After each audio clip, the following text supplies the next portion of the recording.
Morning, children. Welcome to today's class. So, as you all know, in the last class, we have started with fifth standard portion. We have studied about growing plants. Why? What is the necessary for growing plants? Okay. So today we'll continue with that. So just before today's class, I'll recall what we have studied in the last class. So we studied what is the necessary for growing plants and what is the growing plants called. The process by which new plants we grow is called as reproduction. And the plants which has flowers, which bear flowers, can be reproduced through the seeds. And non-flowering plants can be reproduced from the other parts such as stem, root and leaf. Okay, so as the flower is a more attractive part of the plant, we have studied what are the rules of the flower or what are the roles of the flower. So since it comes in different colors, it is colorful, it is attractive.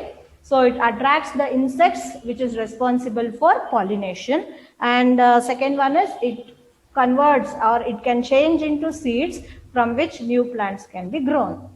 And we also studied the different parts of the flowers. So first one was the petals, which is again attractive and it attracts the insects. Second is the sepal, which is present at the bottom of the flower and which is going to protect it at the bud stage. And third was the carpel and the stamen, which was directly involved in seed formation. And after that, we studied about the seed formation, how a seed is formed.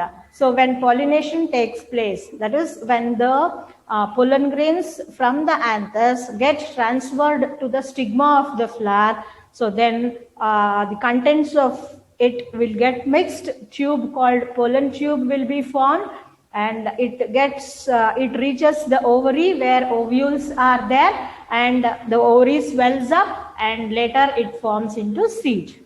And then we studied about the structure of the seed also.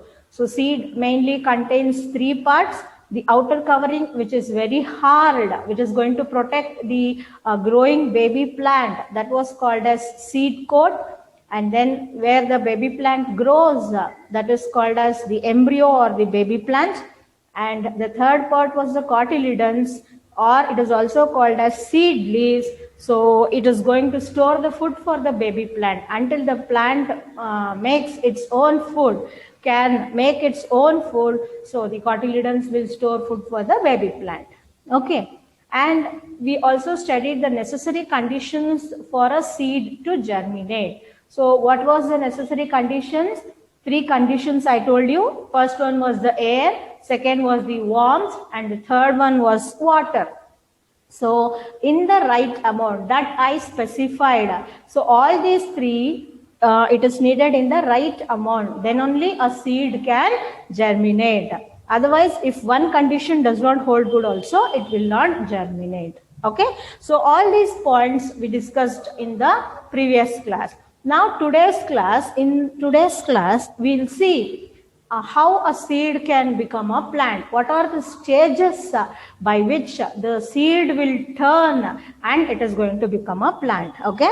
So as I said, a seed needs three conditions to grow. So the first one was water, next warmth or sunlight, and the third condition is air. So unless and until all these three conditions satisfy, so a seed cannot germinate. So for a seed to grow, it needs water, warmth and air. Okay. Now we'll see how a seed will grow into a new plant. Okay. Now, when you sow a seed into the soil and when it gets air, when it gets warm, and when water is poured into it.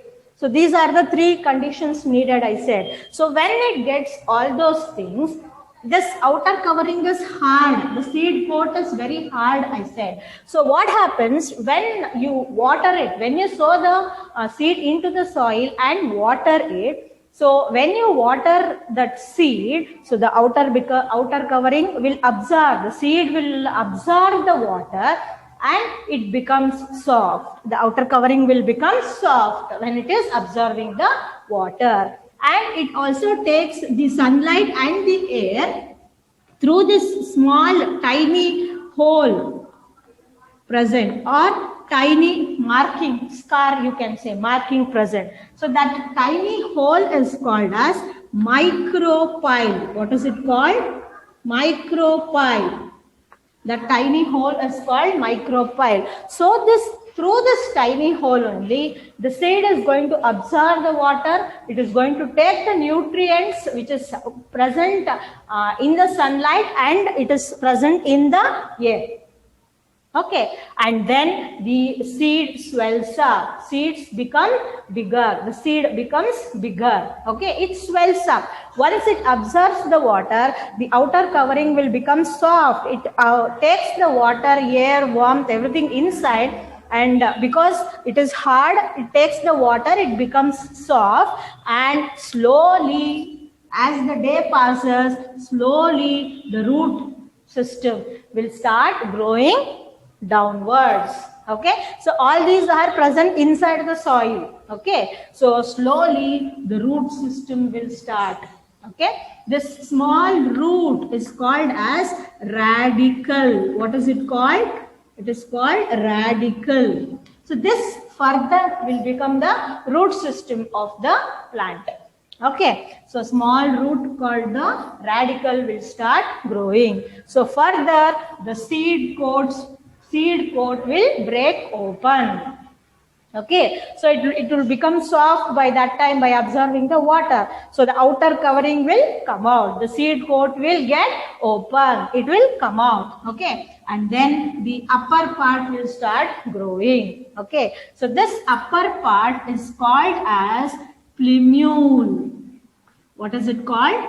Plumule. So this further develops into the root and further develops into the stem, leaves, fruit, seed, flowers, all those things. Okay, so that is why this plumule is called the shoot system. This radicle is called the root system of the plant, and this plumule, what it grows, will become the shoot system. Will in the next stages, so these plumule only will convert into the stem, leaves, and fruits, flowers, all those things. Okay, and then so this cotyledon, the root will get inside, deep inside, and the plumule will start bearing the leaves. So this is the cotyledon, and this will start bearing the leaves. So until the leaves, the plant bears the leaves, the cotyledons will be there in the plant. Because what is the work of the cotyledons? It is going to store the food for the baby plant, is it not? So since it is young, it can't prepare its own food. So leaves are the food factories of a plant. So until the plant bears the leaf, so the cotyledons will be there to store the food for the baby plant.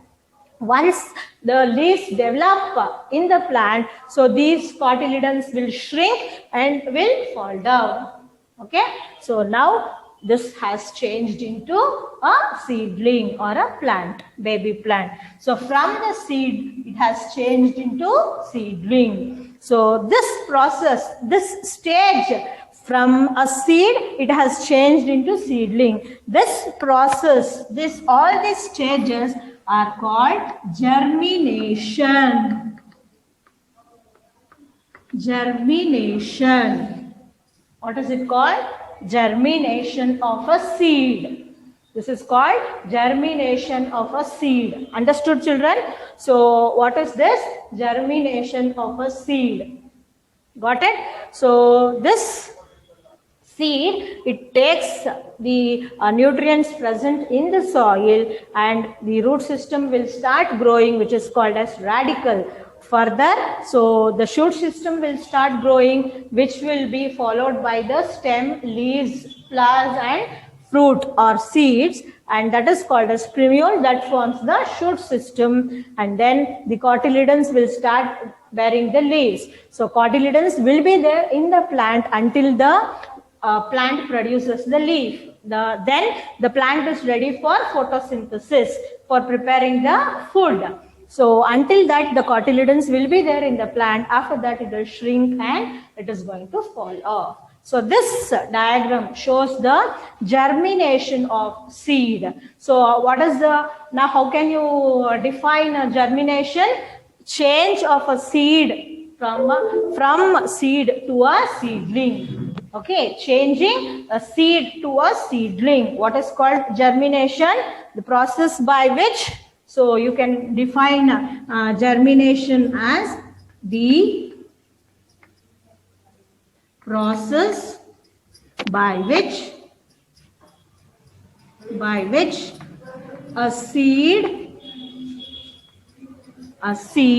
changes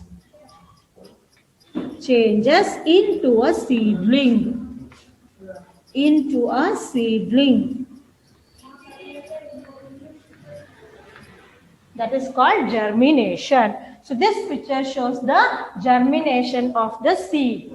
Okay, so today's assignment, today's homework is you have to draw this germination of seed in your homework book and submit it whenever we ask for it. Okay, so 200 pages book for homework, so you have to submit it.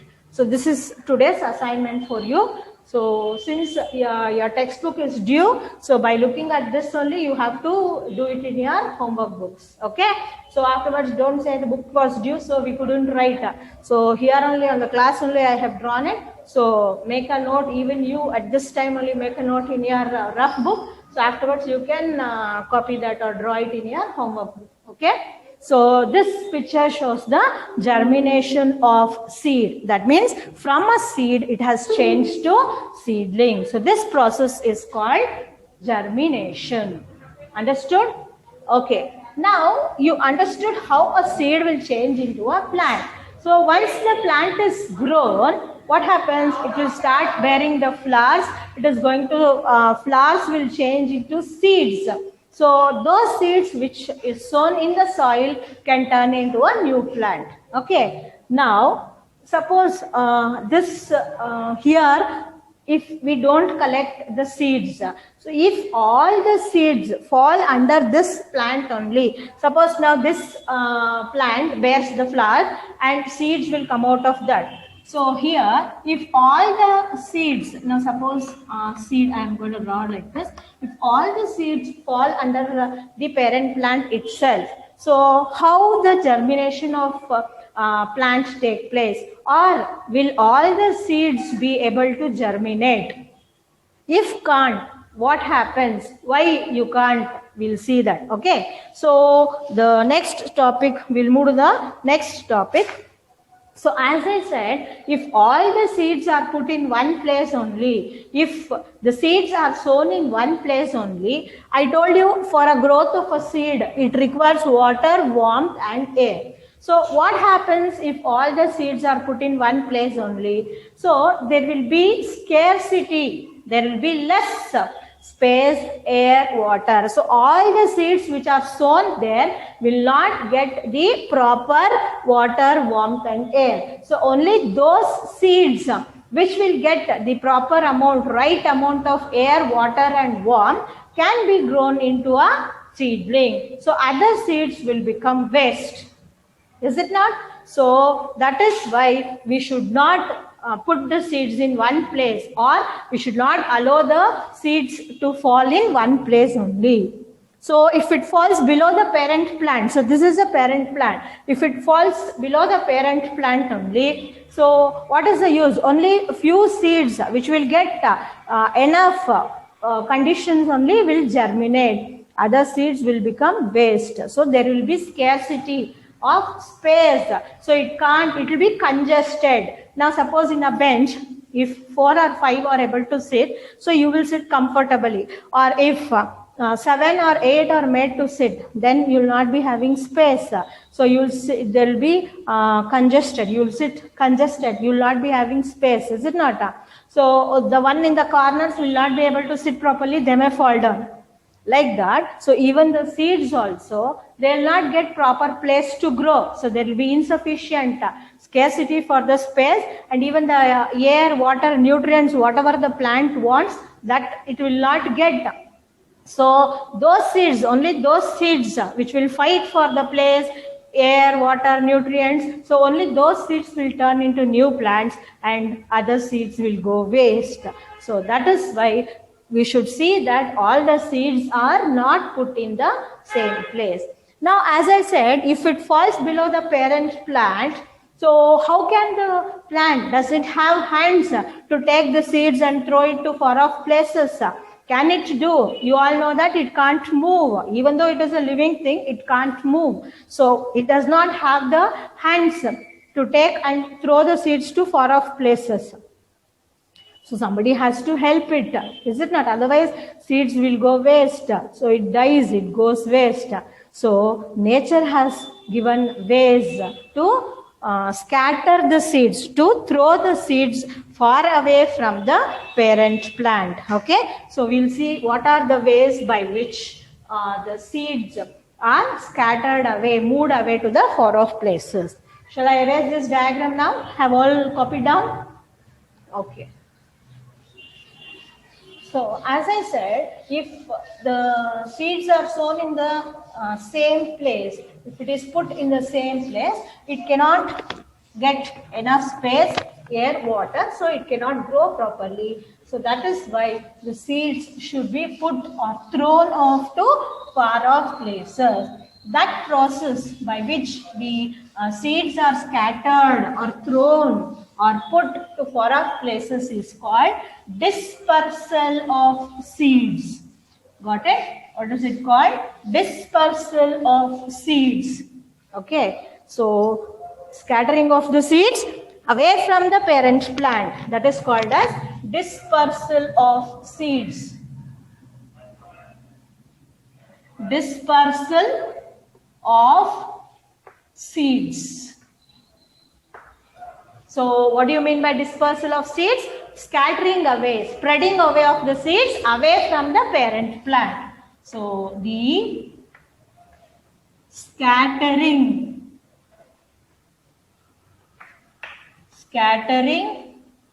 away of the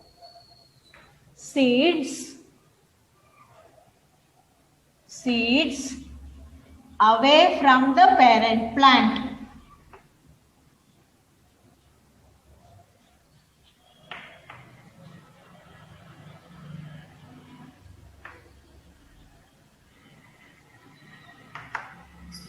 Away from the parent plant. So that is called dispersal of seeds. Okay. So scattering away of the seeds away from the, or scattering of the seeds you can write. Okay. Scattering of seeds. No need to write away. So again, no need to write away here. Scattering of the seeds. Scattering of the seeds away from the parent plant is called dispersal of seeds. Okay. So why this dispersal of seeds is necessary? Because if it falls under one place only, so there will be scarcity for the nutrients, space, food, water, air, all those things. So to avoid that, dispersal of seeds are necessary.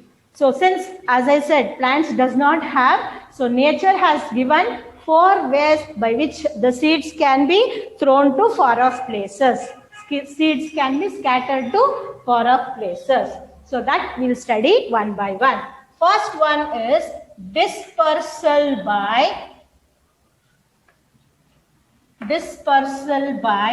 air or wind, you can say. Okay, so dispersal by air. So what are the seeds which are dispersed by air? So usually lightweight seeds. Lightweight seeds. So these seeds are dispersed by air easily. Since it is light, so when the wind blows, it will be easily carried away by the wind. Okay, so example you can give cotton or sycamore,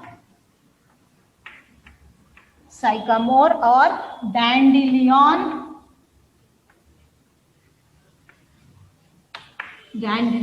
like this. Okay, so these seeds are very light in weight, or few seeds like sycamore, it has wings, so it is very light, so when the wind blows it will be easily carried away. Or like dandelion, it has hairs like structure on it, so it will be lightweight, so when the wind blows it will be easily carried. So cotton, you might have seen white cotton, inside that you have small black cotton seeds.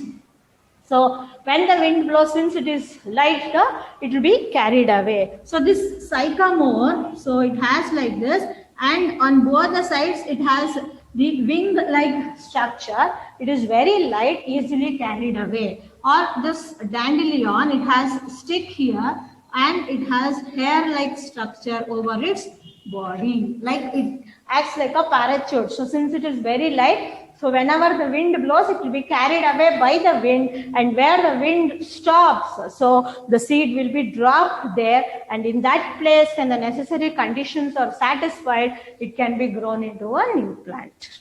Okay, so this is the first way of dispersal by air. So what kind of seeds are dispersed? So lightweight seeds, or seeds which have wings or hairy structures. So those kind of seeds are carried away easily by air, and where the force of the wind stops, it will get dropped there, and new plants can be grown when conditions are satisfied.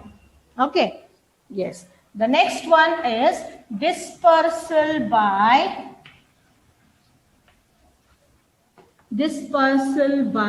water.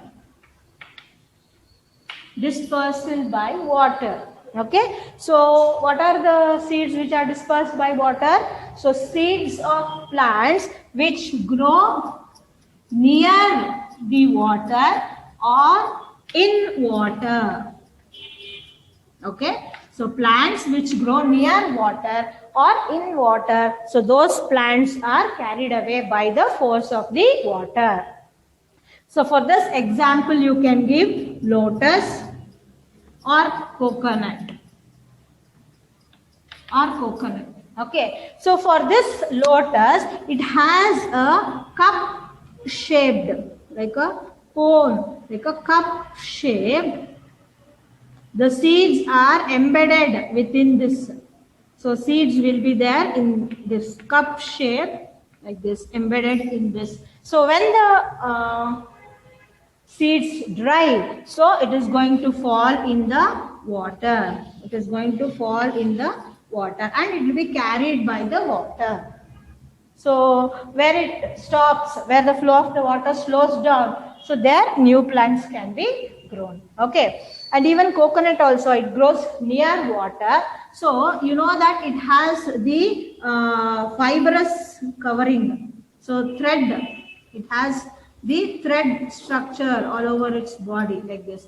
Fiber, is it not? So it is this fiber inside thread, it is very light. So once it falls in water, along with the water, it will be carried, and where the speed of the water stops, it is going to stop there, and it will be, new plant can be grown there. Okay, so dispersal by water. So plants which grow near water or in water, so those seeds are dispersed by water. Understood? Okay. Now we'll move to the next one. Dispersal by, third one,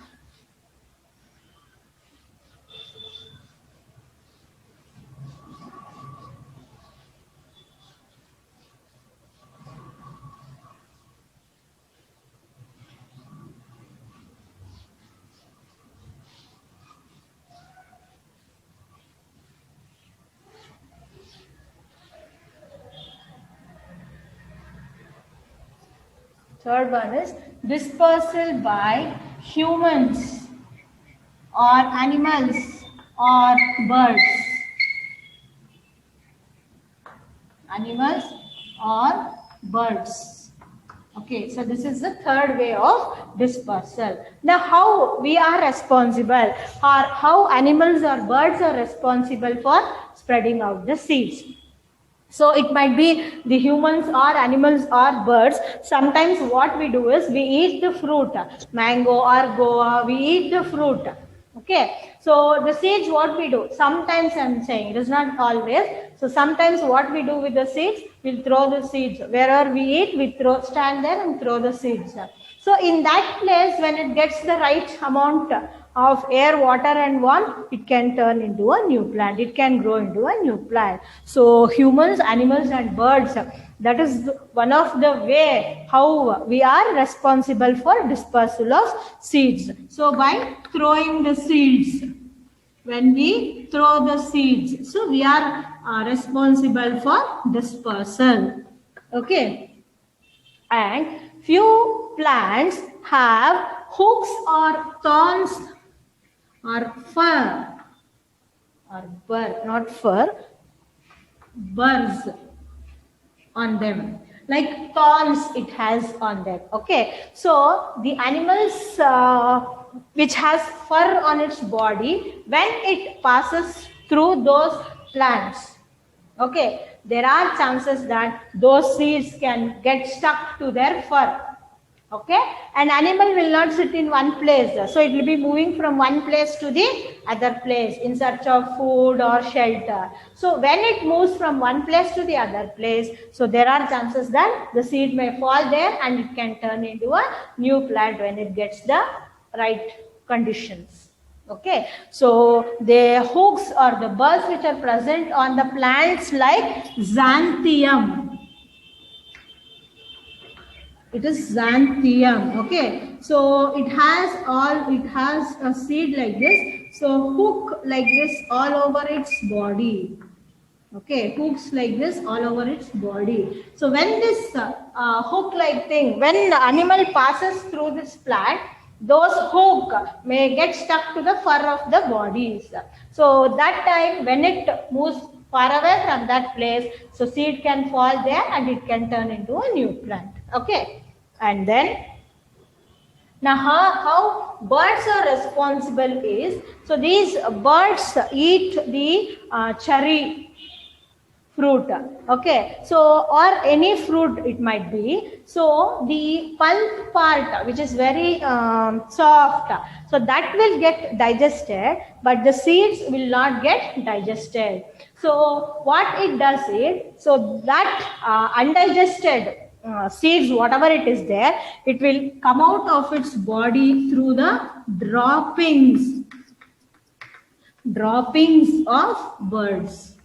So the undigested food, unwanted, so it will excrete, it will come out of its body. So there it can be grown into a new plant. Seeds from that, if seeds are present in that droppings, so it can be grown into a new plant.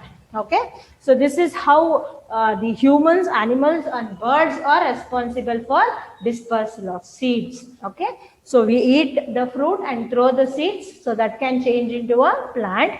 Or some plants like xanthium and few more has hooks or burrs on its body, so that when it stick to the fur of the body, and when the animal moves from one place to the other place, so there are chances that seeds can be dispersed. And then the undigested part of the fruit of the birds, what it eats, so that can fall and new plant can be grown from there. Okay, so this is the next one. Next is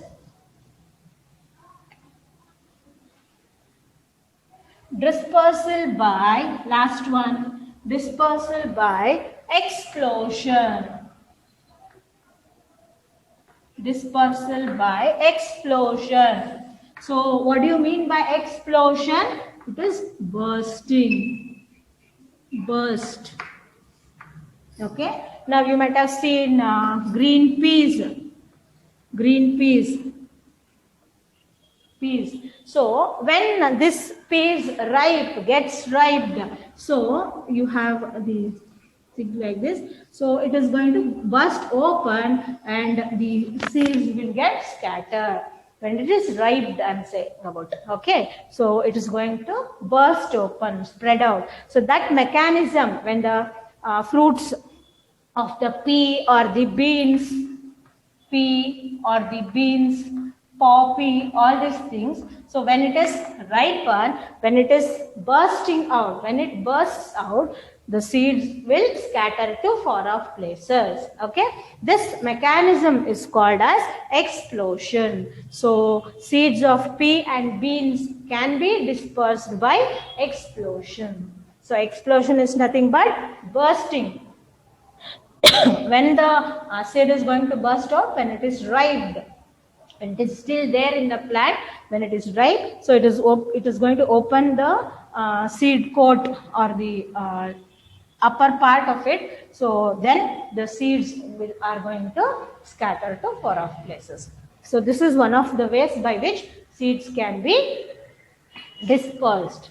Okay, so these are the 4 ways what the nature has given for the dispersal of seeds. So lightweight seeds are dispersed by wind, and plants which grow near water or in water are dispersed by water, and the humans, animals and birds are also responsible for dispersal. And when the fruits ripe, it is going to burst open, and that is called as explosion, and seeds are scattered by explosion also.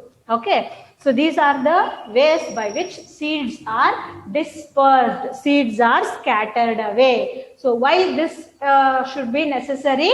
If all the seeds fall in the same place, then there will be scarcity for the seeds to be grown. There will be scarcity for food, scarcity for water, air, space, all those things. So to avoid that, the seeds should be scattered to far off places. Got it? Okay. Now we'll move to the next point now. Yes. So in the first class when I explained, I said that the reproduction of the plants takes place in 2 ways. So flowering plants can be reproduced by seeds. So flower bears the seeds. Flowering plants can be reproduced by seeds.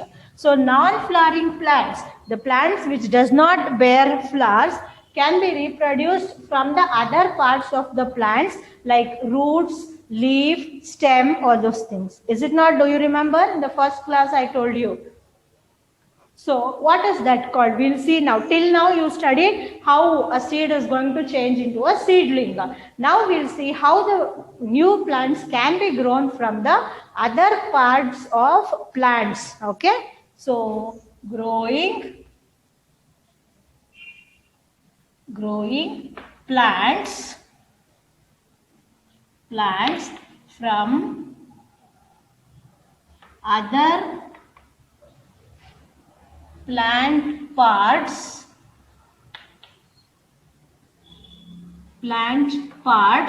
such as roots,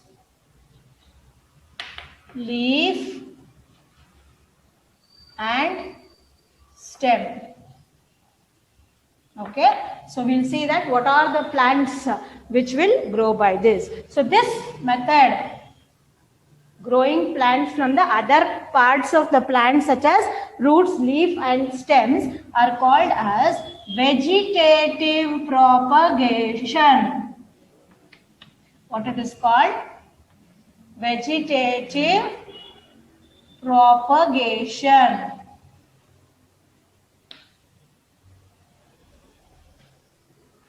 Okay, so growing plants from other plant parts such as roots, leaf and stem, it is called as vegetative propagation. Okay, now we'll see what are the plants by which we can grow by this. Okay, now first we'll see roots.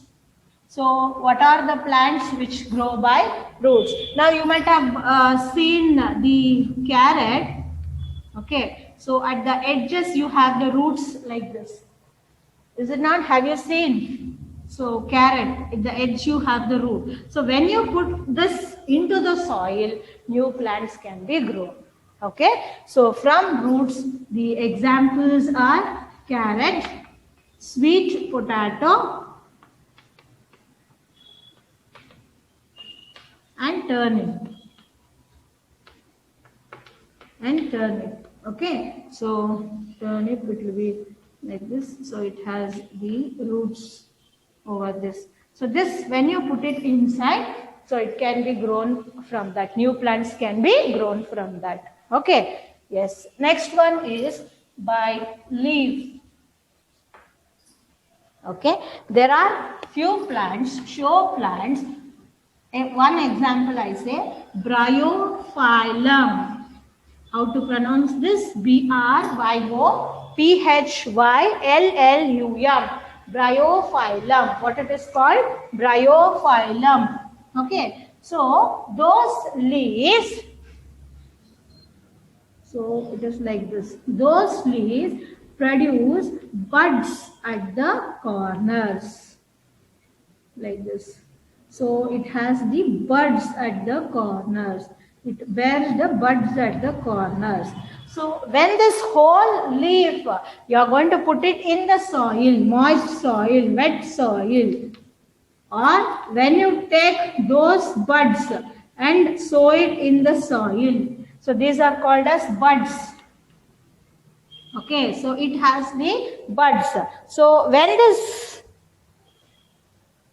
buds or the whole leaf is put into the moist soil.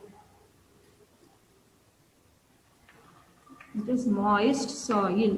When the whole leaf, or just when the buds which are present in the margin edges, when it is dried, so you collect those buds and put it in the soil, so it can be grown into the new plant. Okay, so that plant is bryophyllum, which is going to reproduce from leaf. Okay, yes. Next we'll move to the stem now.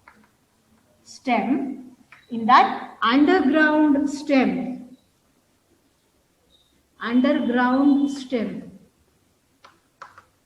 Okay, so best example you can give potato. Okay, so on the surface of that you might see black dots like thing. So they are called, the buds are the eyes of the potato.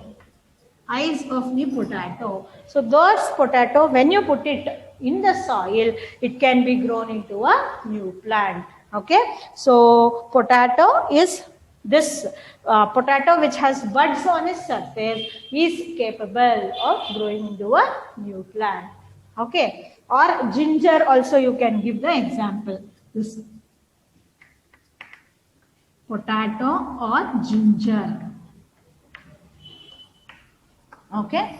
Next, in the stem part only, you have, this is underground stem. Next, you have stem cuttings.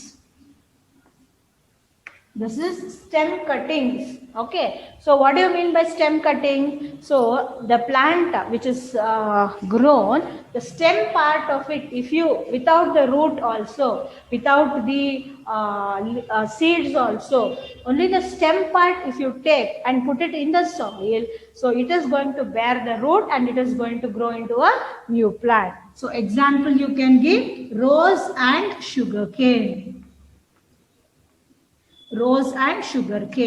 So without the root also, only the stem part you cut and place it in the different soil, so it can be grown into a new plant. Okay, so that is by stem cutting. Okay, and then there is one more plant called ferns or mushrooms. Okay, ferns or mushrooms, they are non-flowering plants. Okay, so how this can reproduce, how new plants can be grown? So ferns, I will say, it has a long leaf like this. Okay, so at the underside of the leaf, that is below this underside of the leaf, it has tiny dot like structure, point like structure. So they are called as spores.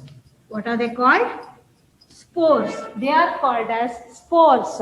So that spores, again, the whole leaf only you can put it in the soil or the spores when it is dried, when you take it out and place it, sow it into the soil, so it can be grown into a new plant. Okay, so this spores can be grown into a new plant. So plants like ferns or mushrooms can grow into a new plant from this. Okay, so these are the ways by which new plants can be grown other than the seeds. So that process is called as vegetative propagation. Okay, so roots, carrot, sweet potato and turnip can be grown from roots, and leaf. So bryophyllum has buds on the margin of its leaf. The whole leaf or the buds you can collect and sow it in the soil, so it will turn into a new plant. It will grow into a new plant. Or the stem part. So the potato or the ginger has black spots over its surface. So they are called the buds or the eyes of the potato. That the potato bearing the buds or the eyes, when it is put in the soil, it can be grown into a new plant. And the stem part of the rose or the sugar cane, if you cut and place it in a moist soil, it can bear the roots and it can be grown into a new plant. So these are the ways by which plants can be grown. Understood? So here I will conclude today's class. So once we'll revise what all we studied. So we studied the seed germination, how a seed changes into a seedling. That process is called as germination. When it requires the right amount of air, water and warmth, it can change into a new plant. And then the dispersal of seeds. So what is the necessary for dispersal of seeds? So if it is put in the one place, same place, there will be scarcity for food, water, air, warmth, all those things. So to avoid that, the seeds should be scattered. Seeds should be thrown, spread out to far off places. That process is called scattering of seeds. And nature has given 4 ways by which the seeds can be scattered to different places.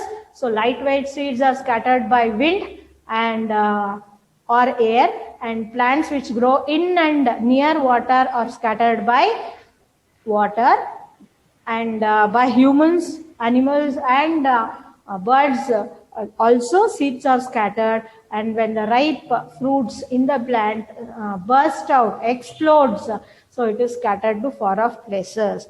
And non-flowering plants can be grown from the other parts of the plant, such as root, leaf and stem. That process is called as vegetative propagation. And carrot, sweet potato, turnip can be grown from the roots, and bryophyllum from the buds, and underground stem, ginger and potato from the underground stem, and rose and sugarcane from the stem cuttings. Okay, so here I'll conclude today's class. I have given the assignment, children, so that seed germination diagram I told you know that I want you to write it in your homework book, and once it is asked, you have to submit it. Okay, so after the completion of the lesson, the notes also will be sent, so which you can copy it, and whenever it is asked, you can submit it. Okay, so one more topic is there. We'll continue that in the next class. So until then, take care. Bye, children.